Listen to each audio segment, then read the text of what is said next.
મોટા કર્યા હોય, લીલે પોતે હોય ને હુકે હુવાઈ રહ્યા હોય, અને એ છોકરા રોટલા નો દે ને આશ્રમમાં મૂક્યા દીધી આપણને એમ થાય કે આ ફરજા હોય તો શું, ન હોય તો શું, હું ફેર પડે?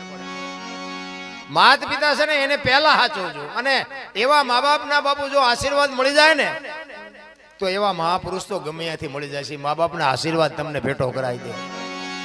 મા બાપ આપણા સદગુરુ છે 100%, પણ તમારો અને મારો જન્મ આપી શકે, લાલન પાલન કરી શકે, ઉછેર કરી શકે, બધુંય કરી શકે, ઓળખાણ નો કરાવી શકે. ઓળખાણ માટે સદગુરુ જોડે. આપણા માતા પિતા છે ને એ થાક્યા ભરાઈ ગયા આવે ને એટલે એ કે હુઈ જા બેટા, હુઈ જા, તું થાક્યો હોય છું. અને આ ગુરુ મહારાજ એમ કે જાગો, હુવાનું નથી, જાગવાનું છે, જાગવાનું. બાકી કીડી થી હાથી સુધી બાપુ મારો નાથ બધાયના પેટ ભરે છે.